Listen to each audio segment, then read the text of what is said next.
Game সেন্সের অভাবে আজকে বাংলাদেশ আসছে। আমরা এই ম্যাচটা আমরা জিতার কথা, জিতা উচিত আছিল এই ম্যাচটা। আমরা প্রথম দিকে যেরকম আমরা বোলিং করছি যে 15-16 ওভারে মাত্র 114 রান, মানে ব্যাট করতে পারেরই না, মানে ব্যাটও বল আন না। খুব ভালা সুপার একটা স্পেল করছে মুস্তাফিজুর রহমানে 2 ওভারে 7 রান। এরপরে রিশাদে রান দিলেও কিন্তু মানে উইকেট নিছিল। এরপরে যারা বোলিং করছে মানে সব দিক মিলাইয়া হইল গিয়া টাইট বোলিং যেটা দেখো, এখানে 150 রানের উপরে যাওয়ার কোনো ক্ষতও নাই। এখানে গিয়া তানজিম সাকিবে দিলাইলা রান, কিচ্ছু করার নাই। T20 এরকম যাইতেই পারে, এরকম যাইতে পারে যে খুব বেশি রান তারা যে করছে এরকম না, 60-65 রান চেঞ্জ করে জিততেইব T20 এটাই নিয়ম। কিন্তু যখন আমরা ব্যাট করাত গেলাম তখন আমরা মানে হুড়াইয়া যেটা দেখো আমরা ফরি গেলাম। গেম শেষ। T20 11টা প্লেয়ার খেললেও 11 জন ব্যাটসম্যানে রান করা লাগে না, 1-2 জন ক্রিজও দাঁড়াই গেলে হয়ে যায়। আমরা শেষ পর্যন্ত নিয়ে গেছিলাম কি টেলেন্টের করতে ব্যাট করে তানজিম সাকিবে 30+ রান করছে, ওইটা কিন্তু আমরা 16 রানে আসছি, মাত্র 16 রানে আসছি। এখানে যদি আমরা মানে একটু ক্যালকুলেটিভ মানে ক্রিকেট খেলতাম, যদি আমরা ম্যানেজমেন্ট থাকি মানে আমরা একটু ভালো একটা প্ল্যান প্রোগ্রাম দেওয়া হইতো যে আমরা আসলে ম্যাচটারে 120 বল পর্যন্ত আমরা খেলতাম এবং আমরা প্রপার ব্যাটসম্যান রে আমরা 15 ওভার পর্যন্ত খেলতে হইব। রানের চাপ কিন্তু অত বেশি নাই, 160 রান কিন্তু খুব বেশি রান নাই। তো ওই যে গেম সেন্সের অভাবে, গেম সেন্স আসলে ওই যে সালাউদ্দিনে কইছে যে কমন সেন্সের অভাব আছে বাংলাদেশ ক্রিকেটার খেলতে। অবশ্যই কমন সেন্সের অভাব আছে, সালাউদ্দিনেরও আছে অবভিয়াসলি, কিন্তু ম্যানেজমেন্ট বা তারা যদি কমন সেন্স না থাকে, আসলে আমি এই গেমটারে আমি কীরকম শেষ পর্যন্ত নিব এবং আমি এটা থেকে কীরকম রেজাল্ট বার করতাম পারবো, কীরকম পরিকল্পনা করবো।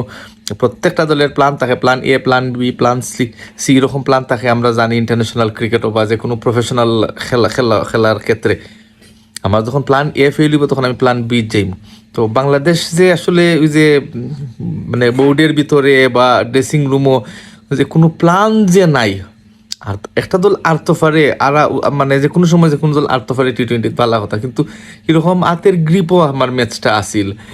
বোলিং যত সময় করছে তত সময় লাস্টের দিকেও তো বা একটু রান তারা নিছে কি, হ্যাঁ লাস্টের দিকে তারা যে কোয়ালিটির ব্যাটসম্যান আছে তারা রান নিতেও পারে, নেওয়ার এবিলিটি তারা আছে, বা বলারে ওইখানে বেশি কিছু দোষ দেওয়ার নাই, কারণ T20 ক্রিকেটও এরকম 20 রানের একটা ওভার দিতেও পারে যে কোনো সময়। কিন্তু এই যে আমি শেষ পর্যন্ত আমি কোনো 20 ওভারের ভিতরে আমার সব আউট হয়ে যাওয়া লাগবো, আমি একটু দীক্ষা খেলি, আমি একটু মানে বাজে বলের চেষ্টা করি, কারণ 120 বলের মাঝে 20-25টা বল বাজে ওই বই। আমি শেষ পর্যন্ত আমি জানি না আমি কইলাম না যে এই ম্যাচটা আমরা 100% জিতলাম না, কিন্তু আমরা এই ম্যাচটারে আরও ক্লোজ করতাম পারলাম না, আরও মানে 16 রানে আমরা আর কথা নাই এই ম্যাচটা। যে শেষের দিকে থামিমে আসলে সাকিব ভাইয়া যেরকম ইনিংস ক্যারি করছে, তারা যদি সাপোর্ট দেওয়ার মতো কেউ থাকতো, 10 রান 15 রান 20 রান করার মতো কেমিও ইনিংস খেলার মতো হ্যাঁ ক্যাপাসিটি আছে বাংলাদেশ দলের। এরার যে নুরুল হাসান সুহান, তারপরে সাইফ হাসান আগের দিকে ব্যাট করছে, লাস্টের দিকে শামীম হোসেন, নুরুল হাসান সুহান সহ যারা মানে এরকম লাস্টের দিকে ব্যাট করতে অভ্যস্ত, তারা একটু সেন্সিবল হইলে, একটু যদি কমন সেন্স থাকতো যে আমার ক্রিজও থাকা দরকার এবং আমার আহামরি কিছু আসিল না পিচের মধ্যে, লাস্টে দিয়ে থাকলে লাস্টের 2 ওভার 3 ওভার টার্গেট করতে করা উচিত আছে যে আমি এই বলারে আমি টার্গেট করবো এবং এই বলার থেকে আমি চার্জ করে রান আনার চেষ্টা করবো এবং পিছু আমি থাকবো, ওই বলটা আমি দৌড় দিব। সবচেয়ে বড় ক্ষতি লেগে শেষ ক্ষতি লেগে যে আমরা যতদিন পর্যন্ত আমরা কমন সেন্স বা গেম সেন্স আইসে না ততদিন পর্যন্ত আসলে আমরা এরকম মানে ধারাবাহিকতা পারতাম না। আমরা মাঝে মধ্যে জলক দেখাইবো, মাঝে মধ্যে আমরা আর হ্যাঁ আমার কাছে মনে হয়েছিল যে আমরা মানে মানে মোটামুটি একটা গুছালো একটা দল আমরা ওই গেছি T20। হ্যাঁ মানে প্রমিজিং অনেক ক্রিকেটার আছে, কিন্তু ওই যে কমন সেন্স আর যে গেম সেন্স এটা আসলে খেলতে খেলতে আয়।